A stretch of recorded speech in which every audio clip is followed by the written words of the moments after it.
Benedict, paano masisiguro na hindi na makakabalik sa lugar ang mga iligal na nagtitinda? Magandang umaga, Ella. Kanina ay binilinan nga ni Transportation Secretary Vince Dizon ang mga tauhan ng Philippine Coast Guard na naka-duty sa MRT-3 na kaagad sitahin kung may makikita maglalatag ng paninda dito nga sa footbridge.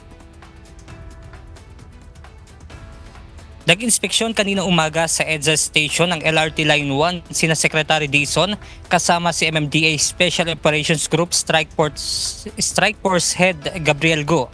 Dito nga natatnan ni Dizon ang hilera ng mga illegal vendor na naglatag na ng pwesto sa gilid ng footbridge.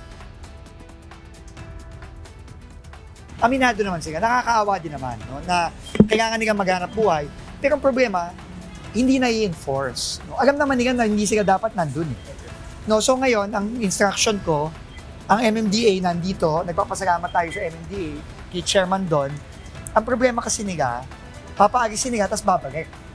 No, babalik lang. So, ibig sabihin, ang tanong dyan, unang-una, bakit ang lakas ng loob nilang pabalik-balik na alam nila na illegal? So, ibig sabihin, meron pumuproteksyon dyan. Yun nga ang tingin ko. Bukod dito, ipatatawag din ni Secretary Dizon ang may-ari ng isang mall malapit sa MRT-3 na kung saan mayroong hagdanan ang nasakop na rin ng mga vendor. Samantala, isa pa sa napansin ni Secretary Dizon na habang isinasagawa ang inspeksyon ay ang ongoing pa rin ng mga gwardiya sa pag-iinspeksyon sa mga bag ng pasahero kahit mayroon ng metal detector.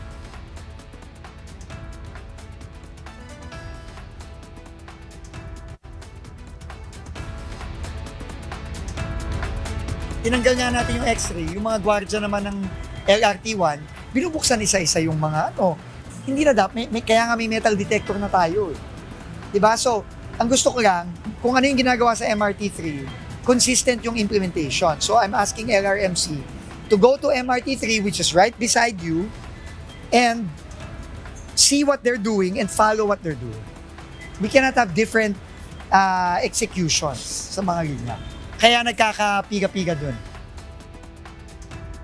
Plano rin ng DOTR na makipag-usap sa Light Rail Manila Corporation at Commission on Audit para mapabilis ang pila lalo na ng mga estudyante, senior citizen at person with disability na mag-a-avail ng 50% na discount.